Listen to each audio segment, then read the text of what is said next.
Commissioner of Department of Homeland Security and Emergency Services, Terry O'Leary, Commissioner of the DOT, Marie-Therese Dominguez, Executive Director of the New York State Thruway Authority, Frank Hoare, Major Robert McConnell from the New York State Police, and Jackie Bray, the Director of State Operations. And there's only one reason we're gathered here this morning, is to send out the alarm, alert all New Yorkers that we are heading into a very, very dangerous weather event that is unfolding later today and throughout this weekend into Monday throughout every corner of the state. No state will be immune from feeling the effect of Mother Nature's wrath on this weekend. So we warned about an extreme weather event yesterday. That event has arrived. It's intensifying as we speak. Now, we're used to winter in New York. We're in Albany today. I'm from Buffalo, was in New York City yesterday. We think we're ready for this. But when you get complacent, that's when you get into trouble. So I'm here to say this is a very dangerous combination of heavy snow and extreme, extreme cold temperatures. And the risks are so intense that as I'm standing here right now, I'm declaring a state of emergency throughout the entire state of New York.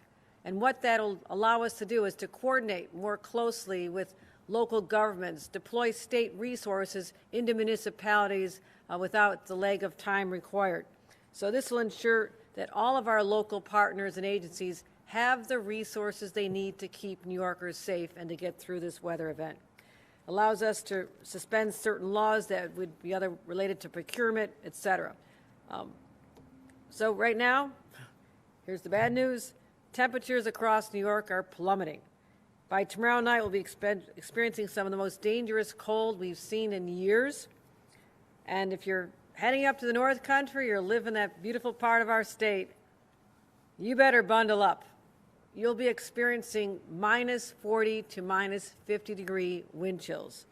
The rest of the state, real field temperatures will feel like below zero tonight and tomorrow, down to a negative minus 20 all across the I-90 corridor from Buffalo to Albany will feel like it's below zero and also down minus 20. And even in downstate, the temperature will feel like minus 10, Hudson Valley, minus 10 in New York City and Long Island. And that is not something that part of our state is accustomed to. So what are you worried about? What am I worried about? Frostbite. Frostbite can set in literally within 5 minutes of exposure, as well as hypothermia. So the symptoms of hypothermia are poor coordination, slurred speech, exhaustion, shivering.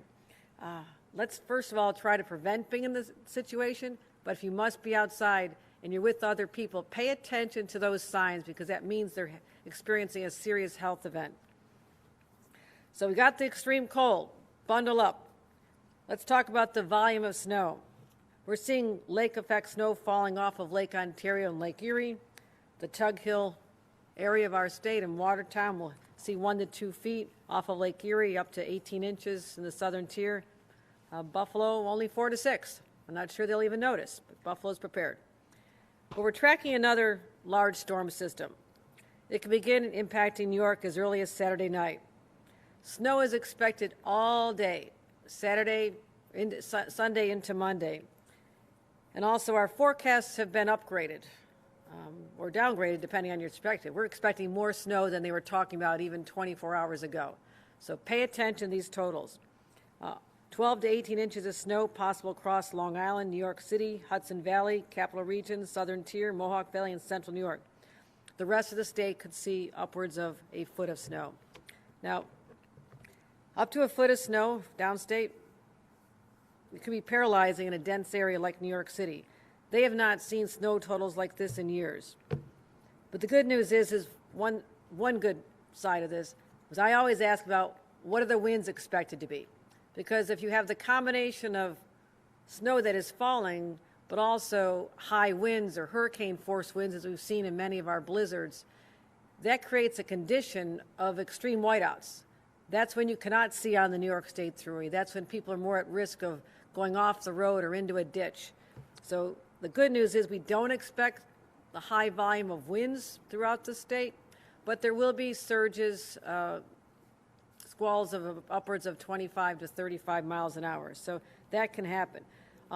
Let's talk about how we can protect people. I've authorized all state employees to work remotely on Monday. I encourage other employers to do the same, just to keep people off the roads. And think about this, the fewer people on the roads, the more our great team led by Commissioner Dominguez can be out there salting and clearing the snow and making the roads safer for those, particularly emergency vehicles that must be out there. So let's focus on that.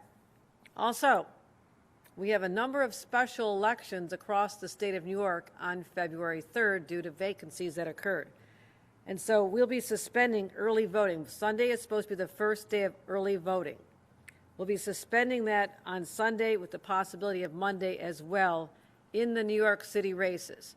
There is also a special election in Buffalo, but I don't believe the weather will be severe enough to affect this early voting on Sunday in Buffalo. Let's focus on New York City. The Board of Elections will be notifying the individuals in those 3 voting districts, in those 3 areas, as to additional hours to make up for the loss of early voting. They'll be adding more hours to the time period before the February 3rd election. I want to make sure we get that information out there as well. So, what are we asking New Yorkers to do? Keep an eye on all your forecasts. As I'm telling you today, they are changing. Follow all travel advisories and warnings from your local governments. And stock up. We don't want to run on groceries, but you do not want to be that parent who ran out of peanut butter on Sunday night and have to go out into the bitter cold to buy it. I've been that parent. You do not want to do that. So what I'm saying is go to the grocery store, stock up food, water, baby food, pet food. Make sure you do not have any reason to go out into the extreme colds as it unfolds over Sunday and Monday.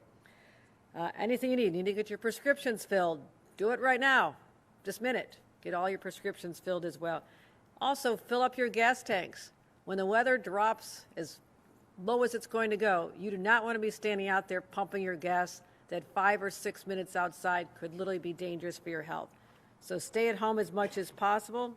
Many people face an increased risk of a heart attack or cardiac arrest after shoveling snow. It happened to one of my neighbors in Buffalo. So be careful when you're shoveling snow. I can actually give demonstrations at a later event because I'm very much experienced in shoveling snow. And there's another item. Always test your smoke and carbon monoxide detectors in case you have to use indoor space heaters. Test them now. So you go outside, not just one jacket, dress in lots of layers. Take everything you own in the closet and throw it on. Cover every part of your body. Keep your skin dry. If you have to go out, load up your vehicle. Your vehicle can save your life if you get stranded. What you need, already pre-charge your cell phones, right? You want to make sure your cell phone does not lose power when if you're stranded in a car. Food, water, extra blankets, flashlight. And this, as I mentioned yesterday, a pro tip, cat litter, throw it in the trunk with a small shovel. If you go off the road, you need the traction, you throw it on the snow, allows your vehicles to get the tractions, and you might be able to save yourself out of a ditch. I speak from experience. And make sure your home is ready as well. Protect your pipes from freezing. Use space heaters and fireplaces safely. Another pro tip, take your towels from the bathroom, roll them up, stick them in front of the doors, stop the wind from blowing in. And if you want to do this, I did it, go out and buy those plastic sheets that you hang on the windows with your blow dryer. They work pretty well to keep the wind from the drafts from coming in and also insulate you a little bit better. Do not use generators, grills, or camp stoves indoors. So if power goes out, your house is freezing, you should gather everybody in the family in as small of an area as possible, preferably no windows or protect your windows. Just stay together. Bring all the pets, everybody together for the time being because the warmth of other human beings can literally help you warm up the other individuals. And so it's kind of a cozy setting, but if it gets that bad, you want to keep your family safe and alive. Check on your elderly neighbors. Keep an eye on those pets. I've had to chase dogs in blizzards. It's not fun. So keep an eye on your pets. This would be the day if they're used to running around, you might want to put them on a leash to keep an eye on them. So this is what we're asking you to do, New Yorkers. Be ready and know that I know you're tough. I know you can handle this. I know you're not worried, but let's just get through this weekend safely and live to tell the stories about it afterward. But let's tell you what the state of New York is prepared to do, because this is not an exercise for us. We do this all the time. We are ready. Our state agencies are activated and coordinating, especially with our local governments, our partners in the counties and the boroughs of New York, county managers. Our DOT and thruway crews have been pre-treating the roads already, and we have plenty of salt. I just confirmed this with Commissioner Dominguez. We are not at risk of running out of salt, which is something that could happen if you've had to use your reserve supplies with extreme weather. We are in a good place with the salt for the roads, which is good news. Utility workers, if the power goes down, now we're not expecting this to be a major ice event. This is more snow, light, fluffy snow coming down, but over a longer period of time. It will not be the volume of snow. It won't be 4, 5, 6 inches an hour, which can be paralyzing. It'll be an inch or two an hour. Lighter snow, that is good. Not expecting ice to accompany it, which means that we should be in a good place with respect to the power lines. I always worry about ice accumulating on the power lines. 1 inch of ice can equate to about 700 pounds of weight on the power lines, and many areas they cannot withstand that. So we're not expecting that, but I'm preparing for the worst case scenarios here in New York. All of our utility crews, almost 5,600 utility workers, are on standby to respond to outages wherever they occur, so we can get your power and your heat on immediately or as soon as humanly possible. Also, our human services agencies are stepping forward to protect vulnerable New Yorkers, those who are unsheltered. We have to get people indoors, and we're working closely with Code Blue and working with our local county governments on that issue as well. Also, for transportation downstate, I have Jana Lieber right now doing a briefing on our plans to protect the subway system and transportation for New York City, New Yorkers downstate with the mayor very shortly. I just spoke to the mayor minutes ago, the mayor of New York City, let him know that we have a governor who's from Buffalo, and he wants any tips to give me a call, and I give him some of them, and he's ready to go. We're looking very closely to coordinating, and again, our state of emergency that is now in effect allows us to literally go into the streets of New York if they call and need our assistance with plowing or whatever they may need. In any city that needs our help. We were just in Buffalo last weekend, I believe, providing this kind of mutual aid, which I think is so important. So we'll be hearing about that shortly. So MTA is going to do everything in their power to minimize disruptions, but New Yorkers should keep an eye on real-time updates. If the tracks are not cleared, we're not going to let any train go down unless we know it's safe. So we're already seeing some flight cancellations, so check in before you go to the airports as well.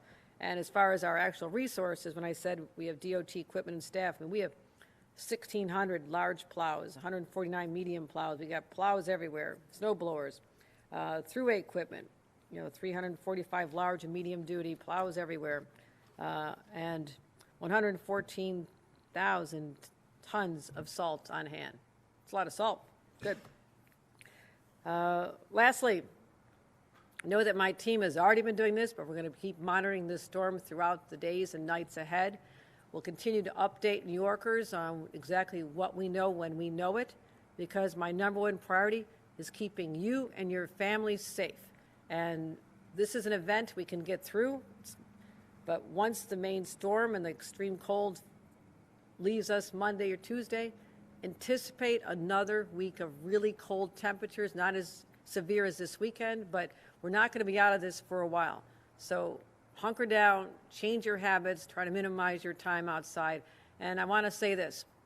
I am so grateful to all the workers who have to be outdoors, whether they're working at the DOT or the Thruway Authority or the first responders who are out there doing everything they can to protect us, the nurses and healthcare personnel who have to keep showing up at their jobs. Let them know we appreciate them. Not everybody has the luxury of camping out, and not that they be watching any football this weekend. I will not be. But those who want to watch football or do whatever they're going to be doing this weekend is a gift. Stay warm, stay safe. But let's always be grateful for those who are literally putting themselves out there in extreme temperatures to keep the rest of us safe. So with that, I'll turn it over to Acting Commissioner Terry O'Leary for further updates. Thank you, Governor.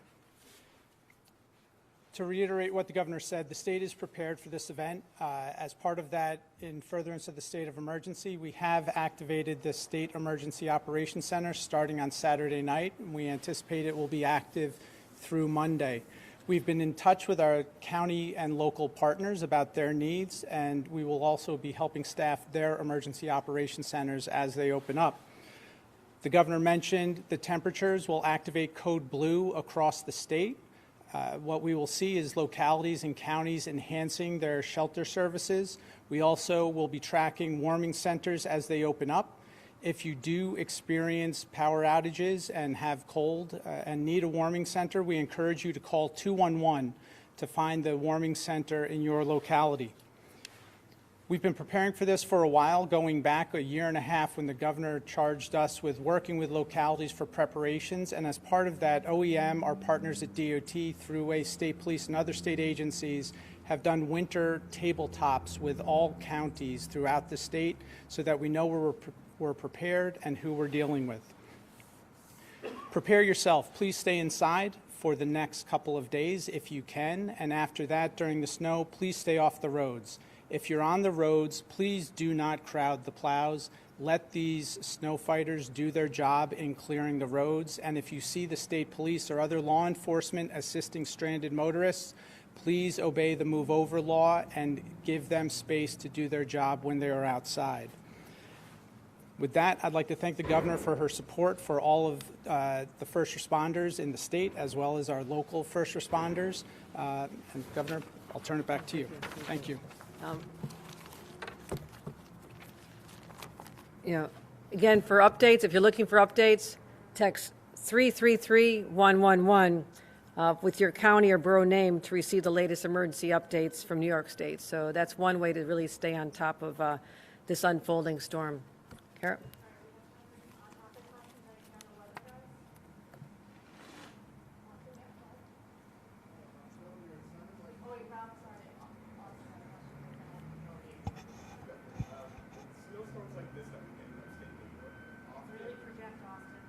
Yeah.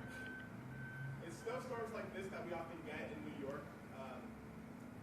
the sidewalks don't get cleared because property owners either don't care about shoveling the sidewalks or the zombie properties that don't really have anyone taking care of it. So going forward, is that something that you'd like to see, I guess, legislation on to make sure that people can walk safely when we get extreme weather like this?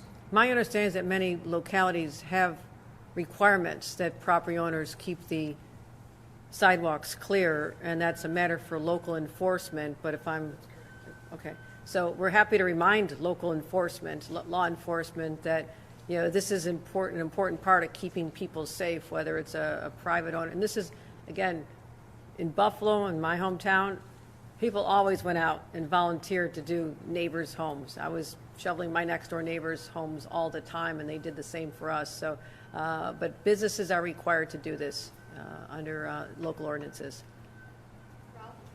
Yes, Governor, you mentioned that Buffalo's not going to be hit that badly. Is the old Western New York, is it basically going to be the same in those 7, 8 counties out there, or is this something that... No, the snowfall will vary, as you know, from the southern tier part of it down to Chautauqua Ridge. I think possibly 18 inches there. We're expecting maybe 6 to 12 in the south towns, and was it 4 to 6 in Buffalo in the city proper? So yes, as always, there's a variance between the counties. But again, focusing our concerns on where the population areas are. Buffalo, unlike what they've already had to endure a lot of this year, is pretty extreme weather when the rest of the state was not affected. Buffalo will not be getting the brunt of this, 4 to 6 inches in the city, but upwards of 18 inches in the Chautauqua Ridge. How much does the big storm from a couple of years ago inform how the state prepares for storms now, after what happened in Buffalo in December a couple of years ago? I think there's always lessons to be learned from every weather event, and we've been table-topping exercises in the off-season with localities, who will do what, under what circumstances. And I would say that we'll never lose sight of that horrible tragedy. It's seared in my heart and my memory as a brand new governor when that unfolded. And so I'm always concerned about reminding people that you have to stay indoors. I mean, this was there was a loss of life because people were outside, maybe didn't understand how severe it was, did not hear the warnings, did not, whatever reason, they were outside and the most horrible things happened to them. And so that's what I'm trying to prevent, is always reminding people that hypothermia can settle in quickly, frostbite can settle in, and that's something that maybe a lot of people in other parts of our state aren't even aware of. Any other weather questions? Governor, can you speak to any resources that are available for snowplow drivers, crews, construction crews, anybody else that's out there, or keep them safe and You want to address that, Susan? I'll let Commissioner Dominguez answer that.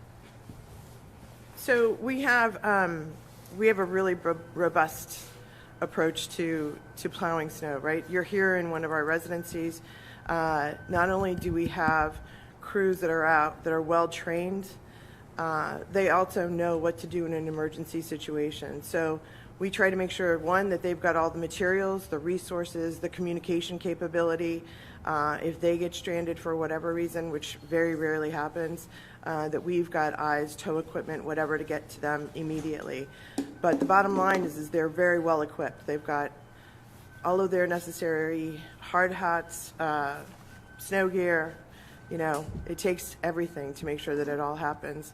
And then we try to make sure that, even though we're working 24/7, that they get proper rest and are cared for, to make sure that they're making our roads as safe as possible for everybody to get out there. So we want to take care of them as well. Great. Thank you, everybody. All right.